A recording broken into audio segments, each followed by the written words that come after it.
जिल्हाधिकारी राहुल कर्डिले यांनी तीर्थक्षेत्र माहूर इथे जाऊन स्कायवॉक आणि लिफ्टच्या कामांची पाहणी केली। सहाय्यक जिल्हाधिकारी मेघना कावेली यांच्यासह जिल्हाधिकाऱ्यांनी स्वतः धोकादायक जागेवर जात या कामाला गती देण्यासाठी सूचना केल्या।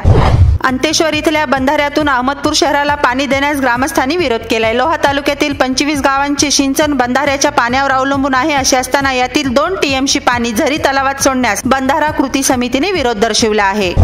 नायगाव तालुक्यातील धुपा शिवारात विद्युत तारा लोंबकळत असल्याने शेतात मशागतीच्या कामात अडथळा निर्माण होतोय। महावितरण कंपनीने तात्काळ लोंबकळलेल्या तारांची दुरुस्ती करावी अशी मागणी शेतकऱ्यांनी केली आहे।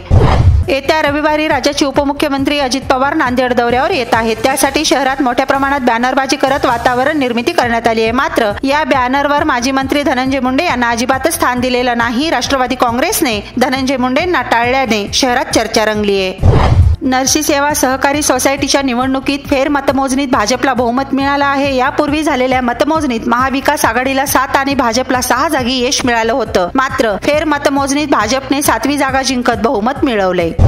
नांदेड शहराच्या विमानतळ परिसरात सांगवी येथे पोलीस चौकी उभारण्यात आली आहे। विशेष पोलीस महानिरीक्षक शहाजी उमाप यांच्या हस्ते या चौकीचे उद्घाटन करण्यात आले।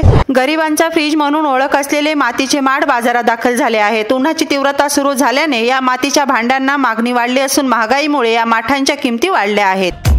नमस्ते नांदेड, नमस्ते नांदेड, जीवा भावाचं नाव नमस्ते नांदेड, गरजे आपले नाव नमस्ते नांदेड।